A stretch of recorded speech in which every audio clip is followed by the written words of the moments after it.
आप देख रहे हैं वतन समाचार और मैं हूं मोहम्मद अहमद। इस वक्त हमारे साथ बातचीत करने के लिए शौकत मुफ्ती साहब मौजूद हैं, लेकिन आज हम बहुत ही अनोखे और बहुत ही डिफरेंट टॉपिक पे बात करने जा रहे हैं। आज 7 जुलाई है। दिलीप कुमार साहब, जिन्हें दुनिया यूसुफ खान और दिलीप कुमार दोनों नामों से जानती है, उनके साथ शौकत मुफ्ती साहब को लगभग 40 साल काम करने का मौका मिला। बड़ी बात यह है कि वो इनके एम्प्लॉय के तौर पर नहीं बल्कि उनके साथ एक दोस्त के तौर पर रहे। और किस तरह से वो सागर अपार्टमेंट का 16वां फ्लोर, जहां पे भारत की किस्मत तय होती थी, देश की किस्मत तय होती थी, देश का मुस्तकबिल लिखा जाता था, किस तरह से वहां पे संजय गांधी, इंदिरा जी और तमाम लोग, खुद स्वयं सागर ऋषि साहब जो पाकिस्तान से, पेशावर से आए हुए थे, दिलीप साहब के एक अच्छे दोस्त थे, किस तरह से ये लोग लिखते थे, किस तरह से दिलीप कुमार साहब जिन्होंने लीलावती हॉस्पिटल की बुनियाद रखी और उसी हॉस्पिटल में उन्होंने आखिरी सांस ली, वो तमाम राज। दिलीप साहब कितने धार्मिक थे, नमाज कैसे पढ़ते थे भी या नहीं पढ़ते थे, जुमा पढ़ते थे, जुमा पढ़ना उन्होंने मस्जिद में क्यों छोड़ा, कारण क्या रहे, फिर घर पर कैसे वो जुमा का एहतमाम करते थे, इन सभी सवालों का आज हम उनके एक लंबे दोस्त, 40 साल जिनके साथ उन्होंने काम किया, शौकत मुफ्ती साहब, उनसे बात करेंगे। मुफ्ती साहब, इस बेहद खास प्रोग्राम में आपका स्वागत। बहुत बहुत शुक्रिया, बड़ी नवाजिश आपकी कि आपने याद किया। मुफ्ती साहब, दिलीप साहब को लेकर के पहले तो ये बताएं, दिलीप साहब से कैसे आपका ताल्लुक हुआ और वो ताल्लुक धीरे धीरे याराना में तब्दील हो गया? मेरी मुलाकात उनसे दिल्ली में हुई एक महफिल में, और हम लोग खड़े हुए थे और बहुत ही बड़े अच्छे लोग थे, एट अराउंड काफ़ी। तो मैं गया और मैंने सलाम किया और मैंने अपने आप को इंट्रोड्यूस किया कि फिर उसके बाद मैंने हमदर्द का नाम लिया और उसके बाद खैरियत खैरसल्ला पूछ के हम दूर हो गए। एक 20 मिनट के बाद वो खुद तशरीफ़ लाए मेरे पास। ये तकरीबन 40 साल पहले की मैं आपको बात बता रहा हूँ। और कह लेंगे शौकत साहब आप बहुत अच्छा काम कर रहे हैं और we would like to meet, हम मिलना चाहते हैं। तो हमने कहा सर बताएं कहा कल आ जाइए। और सागर अपार्टमेंट में मेरा क़याम है और आपकी 16वीं फ्लोर पे आप इस फ्लैट नंबर में आप तशरीफ़ लाएं 11 बजे। तो बहरहाल ये महफिल ख़त्म हुई और हम लोग चले आए। उसके बाद जो है दूसरे दिन हकीम अब्दुल हमीद साहब चूँकि हमदर्द नगर में आते थे, तो मैं हकीम साहब के पास गया और मैंने कहा भाई वो दिलीप कुमार साहब जो फ़िल्मी नाम है, वैसे तो मोहम्मद सरवर यूसुफ खान नाम है उनका, तो उनसे कल मुलाकात हुई और वो आज उन्होंने मुझे बुलाया है।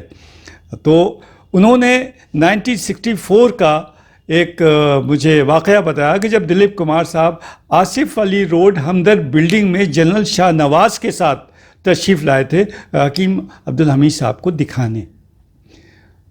तो हकीम साहब ने इतना बताया कि उस वक्त जब लोगों को पता चला तो वो रोड जो थी वो जाम हो गई थी और ट्रैफिक और पुलिस सब बुलानी पड़ी और तब उनको रास्ता मिला और फिर वो वहाँ से गए।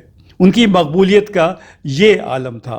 और हकीम अब्दुल हमीद साहब ने कहा कि आप जो है उनको आके ये जामिया हमदर्द ज़रूर दिखाइए और ये कैंपस का विज़िट कराइए और उनको दिखाइए और मैं भी मुलाकात करूँगा उससे।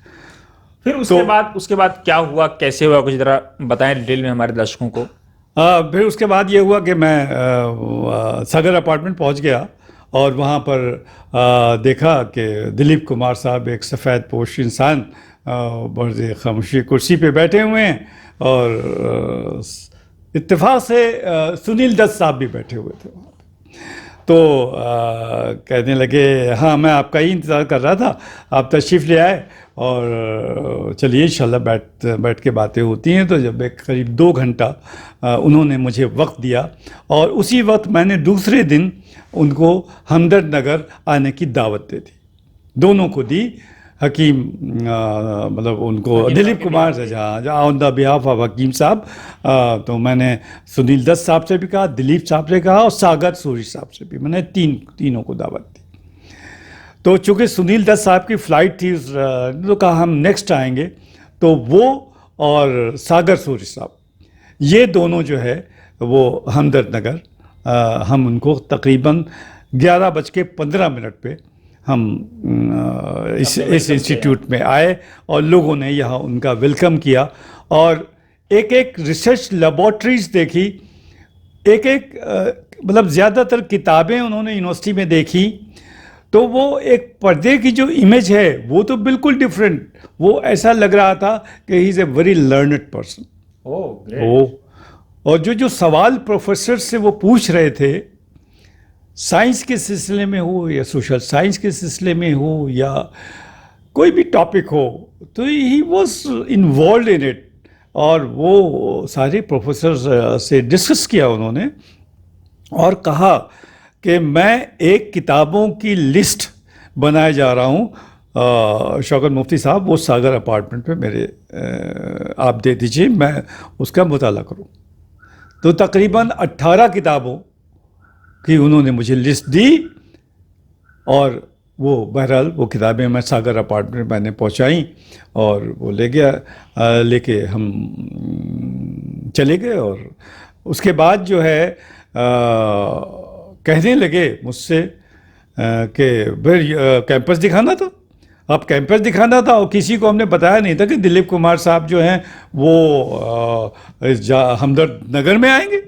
तो जो देखता था वो बिलीव नहीं करता था कि ये दिलीप कुमार हैं। तो मैं मजीदिया हॉस्पिटल गया, उनको लेकर के लाइन लगी हुई थी, पेशेंट लोग देख रहे थे, बहुत से लोग थे। तो बहुत से लोग ये डिसाइड ही नहीं कर पा रहे थे कि उनकी शक्ल का कोई आदमी जो है वो राउंड ले रहा है। तो बहरहाल लेकिन कुछ लोग पहचान गए। और उसके बाद जब स्टूडेंट्स को पता चला तो आप तस्वीरों में देखेंगे कि हम स्कॉलर्स हाउस में हमने उनको लंच दिया था और वहाँ पे वो इंटरेक्शन कर रहे थे। तो अब बाहर इतना स्टूडेंट्स इकट्ठा हो गया कि मैं आपसे बयान नहीं कर सकता। प्रॉक्टर जो है वो समझाते रहे, लेकिन बहरहाल वो अब स्टूडेंट तो स्टूडेंट, दिलीप कुमार जिंदाबाद, दिलीप कुमार जिंदाबाद के नारे लगने लगे। फिर उसके बाद बहरहाल अब वो कहीं से कैसे निकले वो वहाँ से। तो अब ये मैंने कहा भी यूसुफ भाई ऐसी सी बात है, वो कहा कि मैं इन सब चीज़ों का आदी हूँ, आप लोग कंट्रोल मत कीजिए, मैं खुद ही अकेला कंट्रोल कर लूँगा इस मॉब को। तो चूँकि वो जहाँ जाते थे उनको ये प्रॉब्लम, ये मॉब मिलती थी। तो वो मैंने कहा ठीक है, अब हमें डर ये लगे कहीं कुछ हो ना, कोई धक्का ना दे दे, कोई कंकरी ना मार, अब कुछ हो सकता था, कोई पत्थर, अबे बच्चों का मामला, खुशी में लेकिन वो ऐसा कुछ नहीं हुआ। बल्कि मैंने ये भी तजवीज़ की कि पीछे के गेट से पुलिस की वैन खड़ी हुई है, आप उस पर बैठ के सागर अपार्टमेंट चले जाइए, सारी चीज़ें आ जाएगी आपकी। कि नहीं, मैं मिलूँगा हर एक से। तो आप तस्वीरों में देखेंगे दिलीप कुमार साहब सारे स्टूडेंट जो आगे थे सबसे मिले और मिलने के बाद इजाज़त मांगी। हाँ, से इजाज़त मांगने के बाद जब वो गाड़ी पे बैठे तो मुझे तालीमाबाद जाना था उनके साथ। तो बस अब मैं क्या बताऊँ आपको कि एक 40-50 लड़का जो है लेट गया गाड़ी के आगे। कहने लगे आज आप यहीं रुकिए, हम जाने नहीं देंगे। तो मैंने कहा भाई ये तो दिल्ली में आई हैं, आप जितने दिन चाहेंगे वो रुक जाएंगे, लेकिन अभी चूँकि जाना है तो इसलिए अभी तो इजाज़त दे दीजिए आप लोग। तो बहरहाल बड़ी टैक्टफुली उनको हैंडल किया गया और लड़के फिर उठ गए और हम उनको तालीमाबाद ले गए। तो तालीमाबाद जब देखा उन्होंने कहा भाई वैसे जब बाहर से तो ज़ाहिर संगम विहार क्या है आप सभी लोग जानते हैं, जब वो अंदर पहुँचे तो उनको महसूस हुआ कि ये बहुत बड़ा इंस्टीट्यूशन है। और खैर उसके बाद जो है हम लोग लौटे और हकीम अब्दुल फिर जब यहाँ विज़िट वो कर रहे थे, वो हकीम अब्दुल हमीद साहब का जो बैतुल हमीद जिसे हम कहते हैं आजकल वो चांसलर लॉज कहलाता है, वहाँ तशरीफ़ ले गए। आप तस्वीरों में देखेंगे हकीम साहब, दिलीप साहब, औसाफ अली साहब और उनके साथ एक वो आए थे बहुत मुहज़्ज़ब इंसान, वो सब डिस्कशन कर रहे हैं बैठे हुए।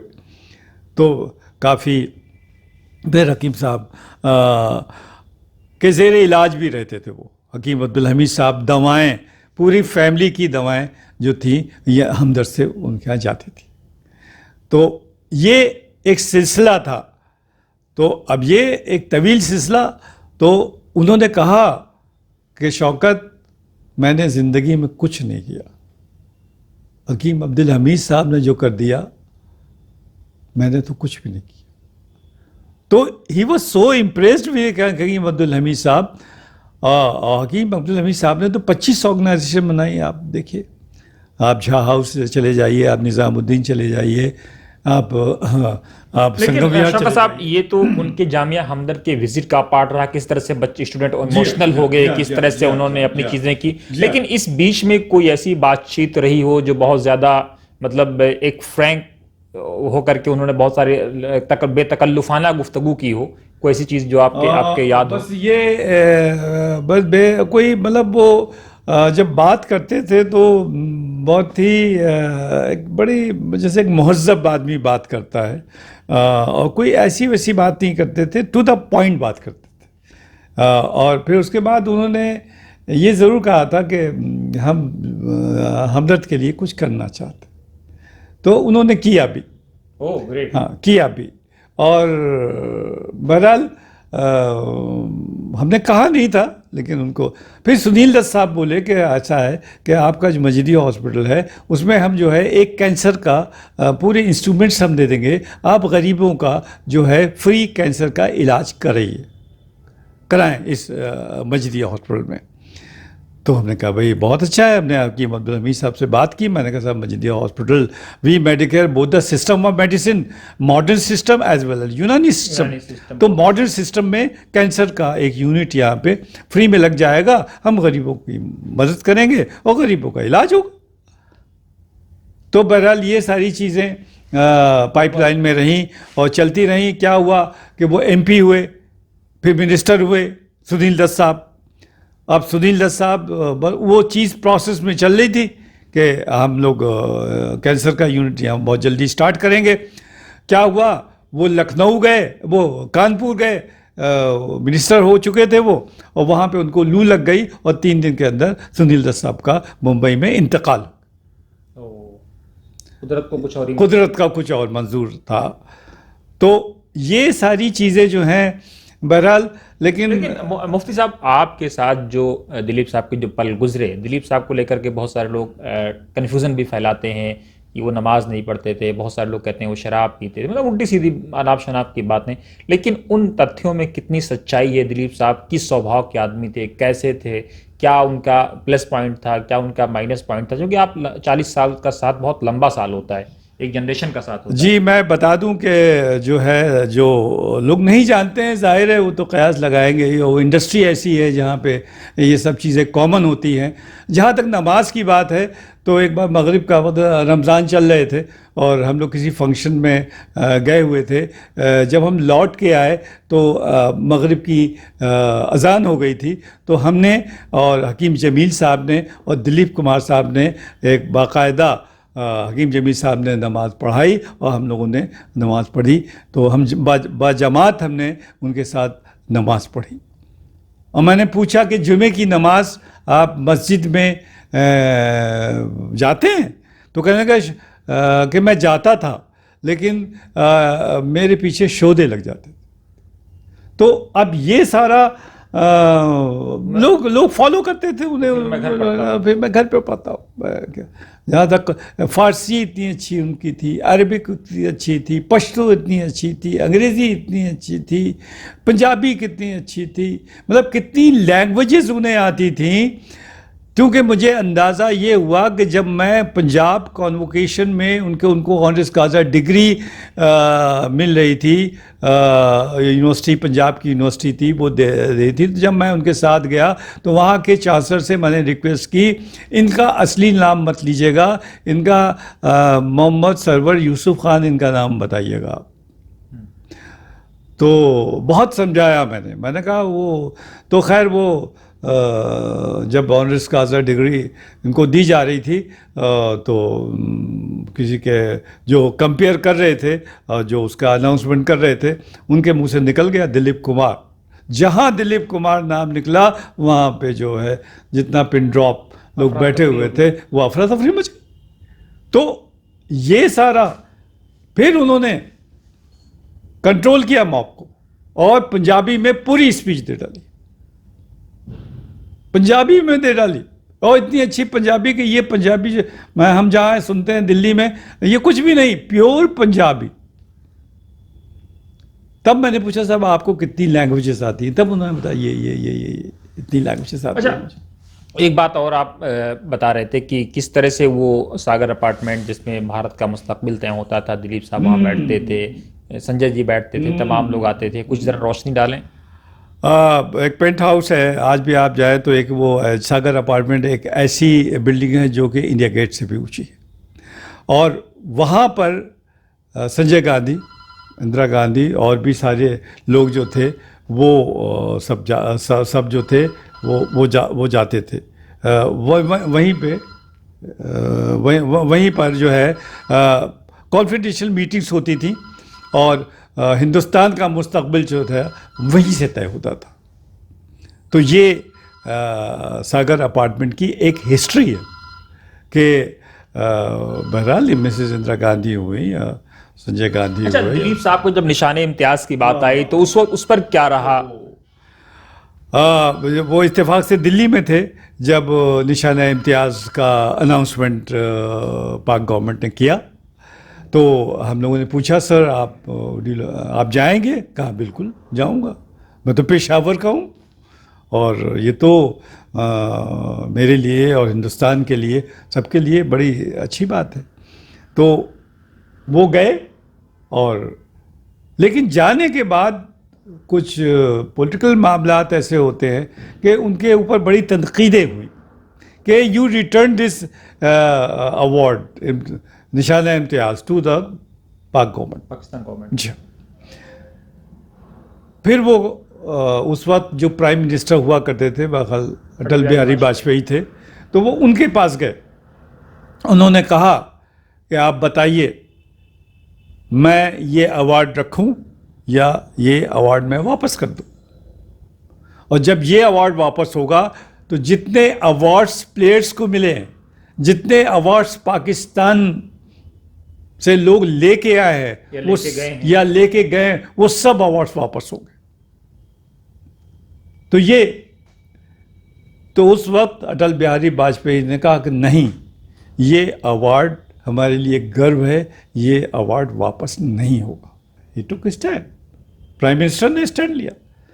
और उस वक्त अशोका होटल में ये रुके हुए थे, तो मेरे पास फ़ोन आया कि आप आ जाइए फ़ौरन अशोका होटल। तो मैं अशोका होटल गया और मैंने देखा करीब मीडिया के 25 कैमरे वो अकेले बैठे हुए हैं और सामने सारे कैमरे न्यूज़ चैनल्स के लगे हुए हैं। अब ये क्या अनाउंस करेंगे, ये वापस करेंगे या रखेंगे।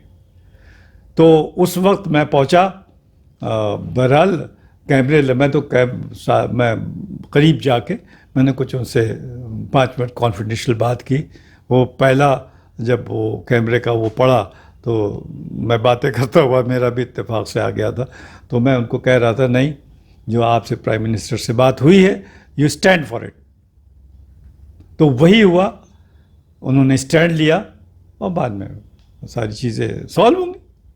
तो ये सारी चीज़ें जो है पॉलिटिकल होती हैं, लेकिन वो अच्छा शौकत साहब, कई बार ये बातें भी आई कि अटल जी चाहते थे पाकिस्तान को लेकर के या कश्मीर को लेकर के दिलीप कुमार साहब के साथ वहाँ पे बातचीत, वहाँ की सरकारों से रिश्ते बेहतर हों, कुछ अच्छा किया जाए, कश्मीर के मसले को सुलझाया जाए।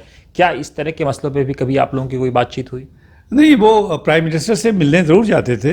अब वहाँ क्या बात होती थी, उनके साथ जो भी सेक्रेटरीज होते उनसे क्या बात होती, उन्होंने कभी डिस्क्लोज नहीं किया। दिलीप कुमार साहब ने इस टॉपिक पे कभी बात नहीं की। तो फिर आप लोगों की और क्या बातचीत होती थी? क्योंकि क्या कभी दिलीप कुमार को किस बात पे बहुत दुख, कभी कोई किसी बात पे दुख हुआ हो, तकलीफ हुई हो, या बहुत ज़्यादा किसी बात पे एक्साइटमेंट हुआ हो? नहीं, तो वो तो देखिए ऐसा है, ही वॉज ट्रेजिक किंग। वो अल्लाह ताला ने कुछ ऐसे उनको दे रखा था, सब्र के भी बहुत आदमी थे, और वो मतलब ज़्यादा जो है वो खामोश हो जाया करते थे, किसी कंट्रोवर्सी में नहीं पड़ते थे, और वो खामोश हो जाया करते थे, तो हम लोग समझ जाया करते थे कि वो कुछ बोलना नहीं चाहते थे। तो अब ये बहुत से मैं उनका फेस हुआ करता था, और मैं जहाँ जहाँ वो जाते थे मैं वहाँ जाता था। और ये जनरल शाहनवाज की बरसी होती है, और ये पुरानी दिल्ली में जो मीना बाज़ार है वहाँ पे उनकी कब्र है। तो एक दिन रमज़ान चल रहा था, और मैं आपको बताऊँ वो रोज़े से थे, इत्तेफाक से मैं तो था लेकिन वो रोज़े से थे। तो कहा कि आपको चलना है वहाँ पुरानी दिल्ली। अब मैं गाड़ी में बैठा हुआ हूँ, सागर सूरी साहब बैठे हुए हैं, वो बैठे हुए हैं, और मैं ये सोच रहा हूँ कि इनको देख करके दरियागंज ये कैसे कैसे एंट्री लेंगे। लेकिन जब मैं दरियागंज पहुँचा तो मुझे पुलिस का डिप्लॉयमेंट लगा हुआ, तो बाकायदा स्कॉट किया पुलिस ने, और करने के बाद जो है जैसे ही हम लोग गाड़ी से मीना बाज़ार के आगे उतरे लेफ़्ट साइड को, तो मैंने देखा कि पुलिस इतना लंबा रस्सा डाले हुए थी कि हज़ारों आदमी जो था वो जिंदाबाद जिंदाबाद जिंदाबाद जिंदाबाद के नारे लग रहे थे, दिलीप साहब के नाम से नारे लग रहे थे। तो मैंने ये सोचा कि भाई कहीं ऐसा ना हो ये रास्ता टूट जाए और वो यहाँ आगे तो बड़ी परेशानी होगी भाई।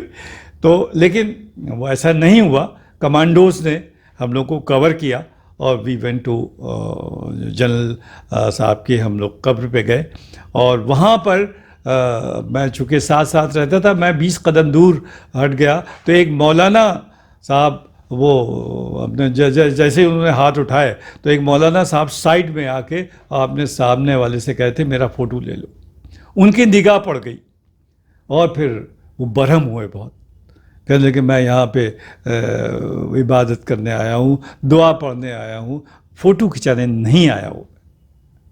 तो मैंने उन मौलाना जल्दी से, जैसे ही वो थोड़े से वो गुस्सा हुए, तो मैं गया मौलाना को, मैंने समझाया, मैंने कि क्या कर रहे हैं आप, अब ऐसी बात नहीं करनी चाहिए आपको। तो खैर उनको मैंने हटाया। फिर उसके बाद जो है बहरहाल वो खामोश बने का नहीं, वो हो गए। आपकी शख्सियत ऐसी है कि लोग आपसे जुड़ना चाहते हैं, तो कोई ऐसी बात नहीं है। तो फिर कहने लगे हमें मिलिट्री सामने जो है शौकत मियाँ वो है लाल किला है, उसका मिलिट्री रहती है, वहाँ पे भी हम चीफ गेस्ट हैं, तो will go to that place also. तो मैंने कहा ठीक है। कोई ऐसी बात जो लोगों को ना पता हो और आप लोगों के साथ कोई ऐसी कॉन्फिडेंशियल बात हुई, जैसे सागर सूरी साहब के साथ कोई ऐसी बातचीत हुई हो, दोनों क्योंकि पाकिस्तान से आए थे और दोनों बड़े एक रईस ज़्यादा और एक फिल्म इंडस्ट्री का मालिक, दोनों अपनी अपनी फील्ड अपनी इंडस्ट्रीज़ के मालिक थे, तो वहाँ पे कोई ऐसी बातचीत हुई हो जो आप हमारे दर्शकों को बता पाएँ? ओ लाले की जान कहते थे भाई एक दूसरे के, ये तो वहीं के थे सब, एक ही उसके पृथ्वीराज कपूर साहब और ये सब तो एक ही उसके वहाँ पेशावर के थे। तो नेचुरली ये लोग दुख सुख में साथ रहते थे सारे। तो इन्होंने बड़ी जो है बहुत मेहनत की, मतलब आप अर्ली एज में इन दोनों लोगों ने ये एकदम से ऊपर नहीं आए, बड़े स्ट्रगल, बड़े कमेंट्स, बड़ी चीज़ें, तो वो जो सही ढंग से उन्होंने मेहनत की तो वो रंग लाई, और वो रंग जब लाई तो वो माशाल्लाह फिर लोगों ने तरक्की की, लेकिन हमेशा कदम जो थे वो ज़मीन पे रहे। लेकिन शौकत साहब, क्या कभी उन्होंने ये बताया कि फिल्म इंडस्ट्री में वो कैसे आए, या दिलीप नाम उनका कैसे पड़ा? कभी इस पर कोई बातचीत करते थे, या बाय एक्सीडेंटल आए या प्लान करके आए? वो जो थे फिल्म, हम लोग थोड़ा सा चूँकि इतना डिफरेंस रखते थे, तो फिल्म के बारे में जब तक वो कोई बात ना करें हम बात नहीं करते थे उनसे। जो वालिद थे वो बहुत रिलीजियस आदमी थे, वो नहीं चाहते थे कि हमारा बेटा जो है फिल्म इंडस्ट्री में काम करे। जो शहीद जब बनी दिलीप कुमार साहब की, तब उनके फादर ने नोटिस किया कि सरवर साहब ने कि भाई कुछ है, ये क्योंकि एक देश के ऊपर वो फिल्म थी और बड़ी अच्छी फिल्म थी। वो आपको गाना भी याद होगा, वतन की राह में वतन के नौजवान शहीद हो। तो वो बहरहाल वो तो था ही, वो टैलेंट तो था ही। तो टैलेंट शहीद के बाद इनका निकला, और इन्होंने फिर एक पिक्चर शुरू किया। इसके स्क्रिप्ट उसकी, वो फिल्म जो है वो गंगा जमुना के नाम से जानी जाती है। तो गंगा जमुना की लोकेशंस, गंगा जमुना की पूरबिया बोली, गंगा जमुना में बहुत मेहनत की थी लोगों ने, बहुत शुक्रिया। गंगा जमुना। तो और साथ में ट्रेंड करना, वैजंती माला तो दूसरे उसकी थी ना, उनको ट्रेंड करना, टीचर रखना, ऊपर जेर ज़बर। तो आप उसके डायलॉग सुनिए तो आपको महसूस होगा हमका हुई से मिली रहा। मतलब अब ये तो ये एक एक वर्ड उसका आप कहीं, और नौशाद साहब, शकील बदायूनी साहब, नितिन बोस साहब, ये कितना रिस्क लेते थे। फिल्म जब शूट होती थी, एक सीन वो भी आता है जब घोड़े और गाड़ी, डकैत की गाड़ी और घोड़े एक साथ चलते हैं। वो नितिन बोस कैमरा लेकर के जो है लटके थे बाकायदा इंजन के पास, तब वो जो सीन था तब वो पिक्चराइज हुआ था। बहुत शुक्रिया मुफ्ती साहब से बात करने के लिए इस पूरे मुद्दे पर। तो ये थे शौकत मुफ्ती साहब, जिन्होंने दिलीप कुमार साहब की ज़िंदगी के वो पहलू जो अनछुए थे या जो लोगों को नहीं मालूम थे, या वो डाउट्स जो बहुत सारे लोगों को मन में थे, दिलो दिमाग में थे, उसको लेकर के पैदा किया, उन सवालों का जवाब दिया जो लोगों के दिलों में, मन में पैदा हो रहे थे। हमारा एपिसोड कैसा लगा ज़रूर कमेंट बॉक्स में अपनी राय दें। साथ ही हम एक नए प्रोग्राम में नए मेहमान के साथ जल्द ज़रूर हाजिर होंगे एक नई स्टोरी के साथ।